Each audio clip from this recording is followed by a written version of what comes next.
안녕하세요. 세상 돌아보기입니다.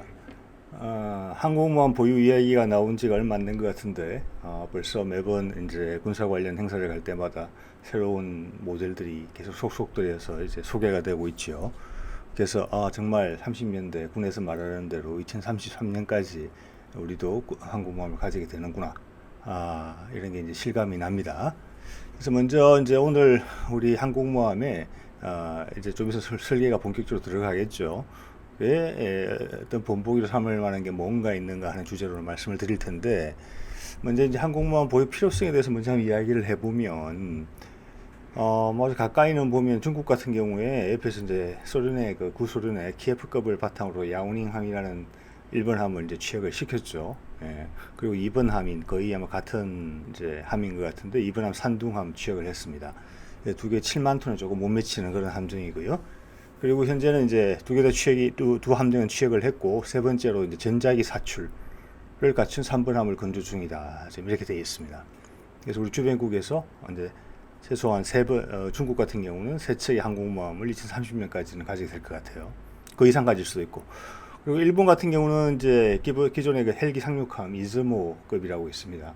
우리 독도함, 마라도함과 같은 거죠. 조금 큽니다. 그런데 이즈모함과 카가함을 항모로 지금 개조 중이에요. 그래서 그 배수량은 2.7만 톤급 정도 되는 거죠. 예. 그래서 우리는 독도함 개량 가능한가 하다가 결국에는 그냥 상륙함으로 쓰기로 했죠. 마라도함도 그렇고. 그래서 이 이즈모함이 첫 번째 이제 개조에 들어갔는데 2021년 금년 중에 이게 마무리가 된 걸로 지금 보여지고 있어요. 그래서 각 함마다 F-35B 수직 이착륙기죠. 미국 그 12대씩을 이제 운용할 예정이다. 이것만 하더라도 주변 해군들이 다 우리 주변국 해군들이 모두 이제 항공모함을 갖추게 되기 때문에 우리도 당연히 이기에 발맞춰야 된다는 이 필요성만 해도 상당히 크고요. 또 두 번째 보면은 이제 좀 크게 보면은 이제 국력, 패권 국력, 뭐 패권이라는 단어가 어감이 안 좋지만은 국제 사회에서는 현 시점에서 유용한 개념이기 때문에 사용했습니다. 요소를 보면은 경제력이 있죠. 근데 경제력만 있다고 강국 대접 받는 건 아니에요. 얘가 이제 일본이나 사우디 같은 경우가 그렇고 그렇다고 기술력 필요하지만 기술력만 있다고 또 강국 대접을 받는 건 아닙니다. 기술 강국이란 말은 하죠. 그 이스라엘, 스웨덴 같은 데입니다. 경제 규모가 작죠. 인구도 적고. 그 다음 세 번째 평판이 있습니다. 레퓨테이션이죠. 세계 각국들이 우리를 어떻게 보느냐. 이런 면에서 우리가 이제 문화적인 면에서 상당히 최근에 잘하고 있죠. 예, 이제 뭐 잘한다기보다는 그간 가져왔던 게 우리 속에 있었던 게 이제 표출되기 시작하고 그 타이밍이 잘 맞아서 코로나 사태와 맞물려서 우리 대한민국의 평판은 상당히 좋아지고 있습니다. 그런 반면에 이제 이번 코로나 기회에서 중국 같은 경우는 평판을 많이 좀 잃은 편이고 미국과 서유럽 국가들도 평판을 좀 잃었죠. 예전에 그 모든 걸 다 잘해낼 수 있을 거라는 민주주의 국가라는 그런 모습에 좀 퇴색되긴 했죠. 그 마지막으로는 이 모든 게 다 있더라도 무력이 따라가야 됩니다. 예. 특히 해군력은 공군력과 육군을 전 세계 어디든지 전개할 수 있는 수단이 되기 때문에 세계 패권 구조에서 무력 중에서도 해군력은 상당히 중요합니다.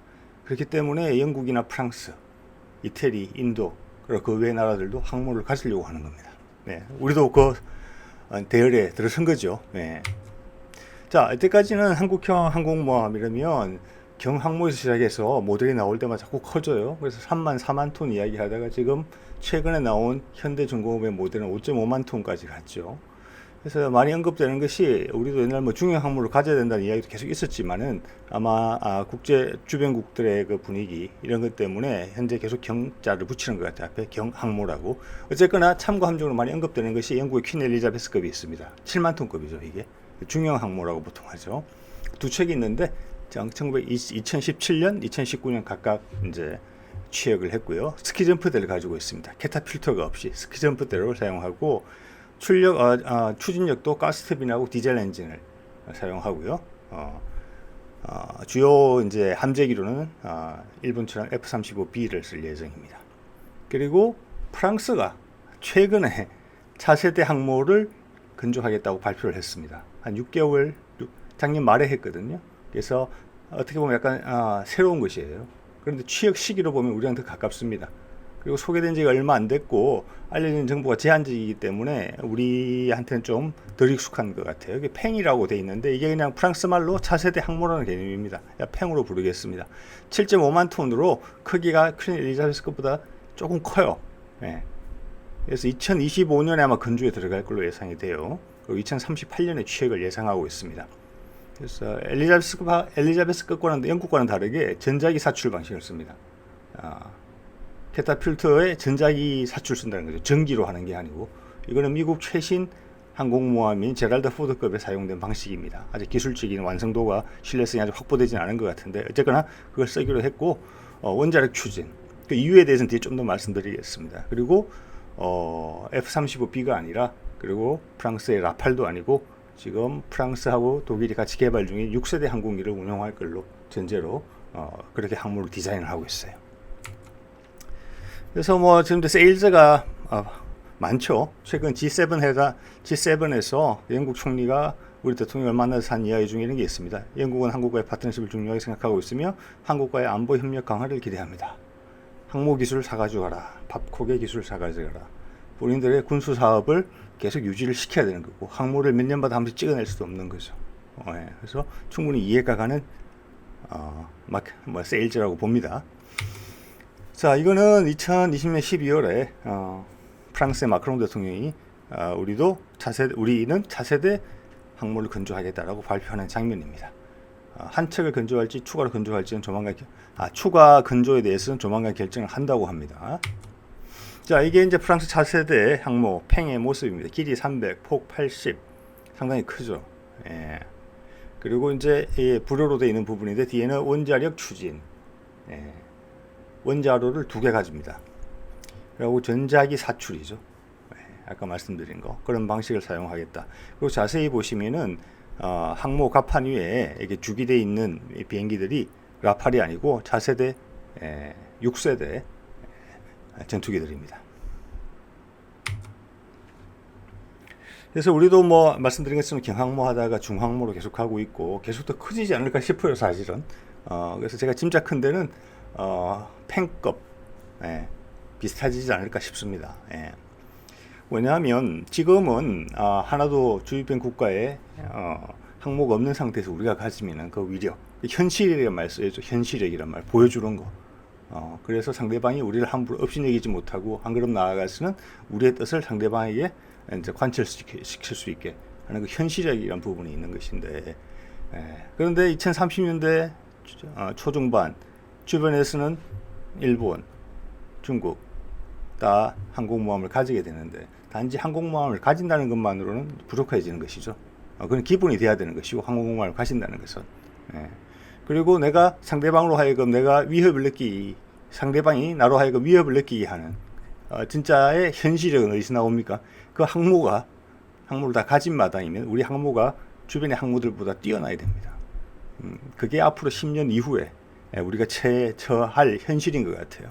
그래서 제대로 된 항공모함을 해야 된다. 이렇게 생각을 하는 것이고, 지금 이미 이제 퀸 엘리자베스 같은 경우는 2017, 19년에 취역을 한 거잖아요. 그럼 우리가 보는 2033년하고는 벌써 한 15년 정도 차이가 납니다. 전장 상황이 바뀌는 것이죠. 그리고 또 하나는 현재 이제 수직 이착륙기를 쓴다고 현재는 안들이 나오고 있는데 F-35B는 관계에 대해서는 이미 잘 알려진 사실입니다. 무장력이 빈약하고 무장을 달면은 스텔스 성능을 유지가 안 되고 가격도 고가격이고, 그리고 미국 같은 공군 같은 경우는 2030년까지만 F-35A를 구매한다고 해요. 이건 해병대용인데 F-35B는 F-35A나 C에 비해서 더 문제도 많고 가격도 높은 비행기입니다. 그래서 이건 언제까지 생산될지 모르겠어요. 우리 배가 2033년에 나오는 걸로 되어 있잖아요. 2033년이 되면 F-35B는 이미 생산이 끝났을 수도 있습니다. 그래서 이 점은 새로 생각해 봐야 돼요. 그리고 6세대 항공기죠. 항모를 만들면 미국 기준으로 봐서 한 50년 쓰는 것 같아요. 그러면 우리 항모가 50년을 쓰면 2080년대까지 써야 되는데 그 기간의 대부분은 4.5세대 항공기도 아니고 5세대 항공기도 아니고 6세대 항공기가 지배하는 세상입니다. 6세대 항공기를 기반으로 항모가 디자인돼야 된다는 말씀을 드리는 것이고, 6세대 항공기 중에 수직 이착륙기 없습니다. 지금 나오는 모델로 봐서는 다 고정익기죠. 예. 그래서 항모가 커져야 됩니다. 자, 그리고 전자기식 캐타풀트 사출이죠. 캐타풀트로 사출을 하게 되면은 일단 소티가 많아집니다. 소티가 많다는 것은 비행기의 이착륙을 빨리빨리 신속하게 할 수 있다는 것이고, 동시에 여러 대를 할 수도 있다는 것입니다. 즉 같은 함정, 같은 숫자의 항공기를 가지고 실제 하늘에서 뛰어넘을 수 있는 비행기 숫자가 많아진다는 겁니다. 공격력이 강화되는 거죠. 주변의 항공모함보다 뛰어나야 된다는 부분에 있어서 이 부분은 핵심적인 겁니다. 그래서 중국도 세 번째 항모에서는 본인 스스로 전자기 사출 방식을 스스로 개발해 가지고 지금 장착하려고 하고 있는 것입니다. 그래서 일본은 할 수 없는 부분이죠. 왜냐하면 헬리콥터 상륙함을 개조했기 때문에. 예. 그래서 그 수명은 10년 정도 되면 어찌 될지 모르겠어요. 일본의 그 개조하고 있는 함정들은. 자, 그렇기 때문에 전자기식은 아니더라도 현재 아직 신뢰성이 확보가 안 돼 있어요. 나오기는 나왔어요. 그렇지만 전기를 이용하는 캐타풀트만이라도 사용돼야 된다는 것이죠. 상대적 우위를 확보하려면. 또한 전자기 사출식의 장점은 뭐냐면은 기종에 따라서 출력을 조정이 가능하다고 해요. 그래서 향후 6세대 전투기가 되면은 6세대 전투기를 따라오는 무인 전투기가 있게 됩니다. 작고 가볍죠. 작고 가벼운 애들한테는 작은 출력을 사용해주고, 크고 무거운 애들한테는 강한 출력으로 밀어주고, 이겁니다. 예. 그리고 펜 같은 경우는 핵 추진으로 가죠. 그런데 캐타풀트나 전자기식이든 전기를 사용하는 것이든 캐타풀트를 쓰게 되면 그게 필요한 출력을 얻기 위해서 원자력이 훨씬 유리해집니다. 물론 영국에서는 기존의 방식 가스터빈하고 디젤 엔진만으로도 캐타풀트를 할 수 있다. 과거에도 했었죠. 예, 미국에서는. 예, 그렇지만 핵 추진이 하는 게 훨씬 여유롭다는 것은 사실입니다. 자, 그럼 핵 추진 이야기를 좀 더 해보면은, 이건 2020년 청와대 김현정 국가안보실 2차장 이야기를 했죠. 우리는 핵 추진 잠수함 가진다. 예. 그래서 이것이 그냥 안창호급 배치 3로 생각되어지는 것이죠. 예. 그리고 한미 그 핵협정에 위배되지 않는다. 2020년대 후반부터 생성될 겁니다. 지금 배치 2가 건조에 들어갔으니까요. 네. 그래서 이미 원자력 잠수함을 가지겠다고 의미한 것입니다. 그리고 거기에 필요한 핵 기술을, 원자로 기술을 갖고 있다는 거죠, 함정용으로. 네. 자, 거기서 조금 더 이야기를 해보면, 우리나라에서 그 요즘 모듈식 원자로라는 게 유행합니다. 스몰 미디엄 리액터라고 해서 SMR이라고 그러고, 한국형 SMR을 스마트 원전이라고 해요. 예. 이게 거의 우리가 세계 최초로 표준화를 시켜서 갖고 있는 기술입니다. 우리나라 원자력 기술은 세계 탑급입니다. 그리고 이거 역시 러시아 구소련 해체 시기에 러시아의 OKBM, 지금도 존재하는 회사고 지금도 모듈형 원전을 만들고 있는 회사예요. 러시아에서. 여기로부터 우리 원자력 연구원으로 기술이 넘어온 걸로 그렇게 알려져 있습니다. 그리고 노무현 정부 당시에 362 사업단이라고 원자력 잠수함 개발을 비밀리에 추진했죠. 그때 또 이미 기술적인 여건이 가지고 있었고, 그때 원전 기술을 개발합니다. 러시아에서 가져온 걸 바탕으로. 그리고 이제 그게 이제 여러 가지 이유로 인해서 해체가 됐죠, 사업단이. 그렇지만 스마트 원전 부분은 계속 ADD에서 연구 개발을 한 걸로 되어 있어요. 그래서 그게 2012년에 원자력 연구원에서 스마트 원자력 한국형 표준 모듈식 원자로죠, 작은 거 330메가와트짜리를 설계를 인정을 받습니다. 예. 그리고 알려진 바에 따르면 그 이후 2년 이후인 2014년에 4,000톤급 잠수함을 기준으로 해서 기본 설계가 완료됐다고 해요. 원자력 추진 기간이죠. 그래서 스마트 원전의 기술이 그렇게 들어간 것이겠죠. 그리고 지금 이제 실제 돌아가는 지금 상업화 목적입니다. 왜냐하면 세계에서 지금 친환경 에너지 소스로 넘어가는 과정에서 뭐 풍력이나 태양력을 보완할 방식으로 훨씬 안정성이 강화됐고 규모가 작은, 비용도 적게 들어가는 SMR, 우리말로 하면 스마트 원전들이 시장이 형성되고 있어요, 크게. 자, 그래서 그 실전기를 이제 만들어서 지금 이게 고리나 울산 쪽에 만들어지고 있는 것 같은데, 여기에 우리가 사용한 원자료가, 우리 표준 원자료는 330메가와트급인데 실제 한번 돌려보기 위해서 상업용 모델을 만들기 위해서 실전기는 65메가와트급이에요. 그런데 65메가와트라는 기준이 뭐냐면은 저기에 전략 원자력 잠수함들이 다 65메가와트짜리를 썼어요, 원자료를. 자, 그래서 2021년 이제 최근의 기사들이죠.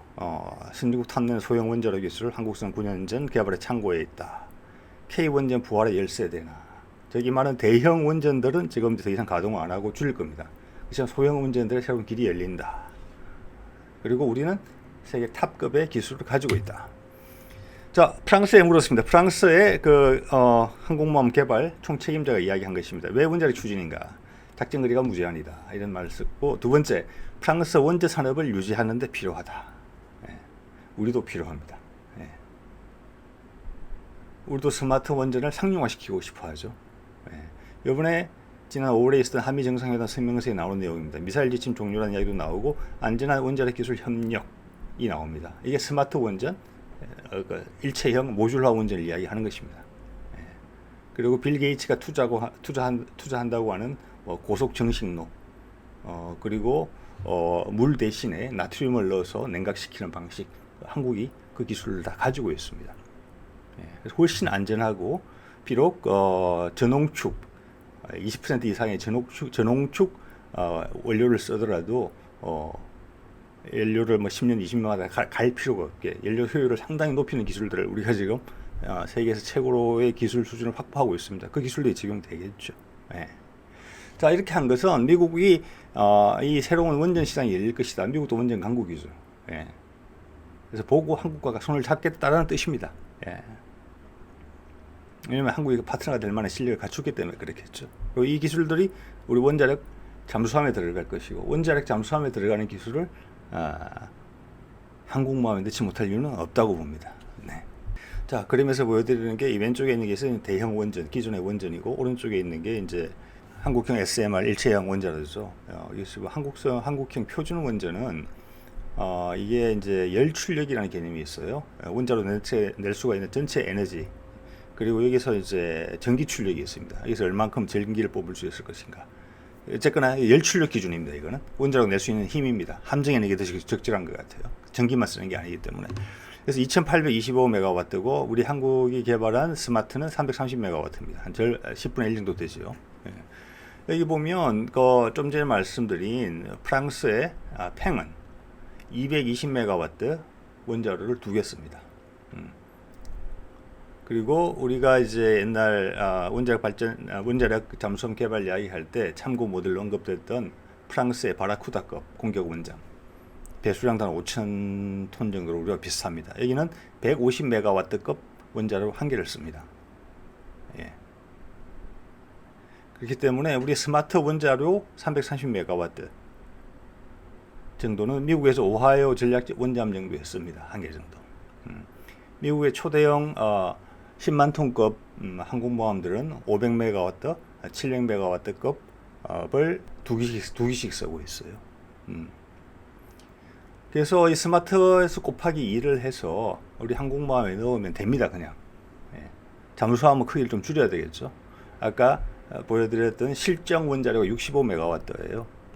일체형이고 모듈형으로 되어 있기 때문에 출력이 좀 부족하다 싶으면 두 개를 넣으면 됩니다. 120, 130이 되는 거니까요. 네. 그래서 이제 원자로가 크기가 줄어들고 있죠. 그래서 지금 향후는 이게 발전기처럼 쓰일 것 같아요. 여러분 공사장에 가면 발전기 있죠. 집에서 쓰는 발전기 있죠. 전기가 나갔을 때 쓰는 거. 공사장에 동력을 쓰기 위해서 발전기가 있고, 또 큰 공사장 가면 발전차가 있기도 합니다. 예. 그래서 원자력 발전기를 그렇게 쓰겠다는 건데, 초소형 원자로. 지금 이것은 아마 열 출력 기준으로 한 5에서 10메가 정도 되는 것 같아요. 건설을 하는 게 아니고 원자로를 공장에서 만드는 겁니다. 그래서 차에다 싣고 다니면서 필요한 곳에 발전을 시킨다는 그런 개념이에요. 이건 초소형이죠. 그래서 지금 우리가 말하는 항공모함용, 잠수함용은 이거보다는 좀 크겠죠. 예. 자, 그러면 우리가 금방 프랑스랑 비교를 하고 있는데, 팽을, 그럼 프랑스하고 우리 해군력을 한번 비교해 보는 게 좀 참고가 될 것 같아요. 자, 현재 2020년 기준 프랑스는 군사비를, 국방비를 527억 달러를 쓰고 있고, 우리나라는 457억 달러를 쓰고 있어요. 예. 우리가 이제 상당히 빠른 속도로 연평균 7% 정도로 늘리고 있잖아요. 그래서 이거는 몇 년 지나면 역전될 가능성도 있어요. 우리가 이 추세로 계속 가면은. 예. 현재는 그렇고, 2030년대 중반쯤 가면 해군이 어떤 전력을 가지게 되느냐. 프랑스 같은 경우는 전략 원잠을 4척을 가지고 있어요. 우리는 2020년대 후반부터 안창호급 패치 3 원잠이 될 가능성이 높아 보인다는 것이죠. 그걸 세 책을 아마 보유하게 될 겁니다. 2030년대 중반이 되게 되면은 4대 3이 되는 것이고, 공격 원잠은 공격용 잠수함이죠. 프랑스는 6척 가지고 있고 다 핵 추진 잠수함입니다. 우리는 장보고급이 9척이 퇴역한다고 보고 2030년대 중반 되면 15척이 될 것 같아요. 다 디젤 추진이죠. 우리 같은 경우는.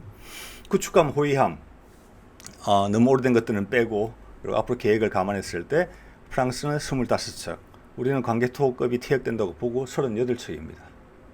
항공모함 1대1. 그래서 우리랑 비슷한 겁니다. 우리가 좀 더 나은 면도 있어요, 사실은. 그래서 영국과 프랑스가 왜 항모를 가지고 지금의 글로벌 패권 순위에서 어느 정도 지분을 확보하고 있는 것이잖아요. 우리도 그렇게 되겠다는 것입니다. 핵 추진 잠수함 관련된 기술, 특히 이제 전자기 사출 방식 같은 경우는 우리가 미국으로부터 전시작전 통제권을 돌려받고 미국과 우리가 제대로 된 동맹관계, 지금 즉 프랑스가 미국 정도 맺고 있는 나토를 통한 그 동맹관계, 그 정도 수준이 딱 적당하지 않을까 싶어요. 우리 미래에 있어서. 우리는 뭐 불필요하게 중국에 시비를 걸 일은 없을 것입니다. 우리는 가까이 피부를 접하고 있는 나라니까요. 그렇지만은 전체 대열에 있어서는 미국의 대열에 서 있을 것입니다. 자, 미국은 지난 25년간 국방력 부분에서 실수를 많이 했어요. 그래서 추격을 많이 허용한 입장입니다. 갑자기 돈을 쏟아붓고 있지만 경제력도 예전 같지는 않죠. 평판도 좀 잃었고. 그렇기 때문에 우리가 처음에는 우리가 대한민국이 군사력을 증강하는 것이 상당히 부담스러웠겠죠. 옛날에는 우리가 북을 칠 수 있다고 봤기 때문에. 그게 아닌 다음에는 한국의 전력이 미국의 인도 태평양 전략에 있어서 상당한 축을 담당해 줄 수 있습니다. 왜냐하면 미국 입장에서 보면 우리가 중국의 전면에 있는 셈이니까요. 그렇기 때문에 항모 기술의 이전에 있어서 적극적일 가능성이 있다고 저는 봅니다. 우리가 필요한 부분에 있어서는. 자, 오늘은 이 정도 하겠습니다. 네.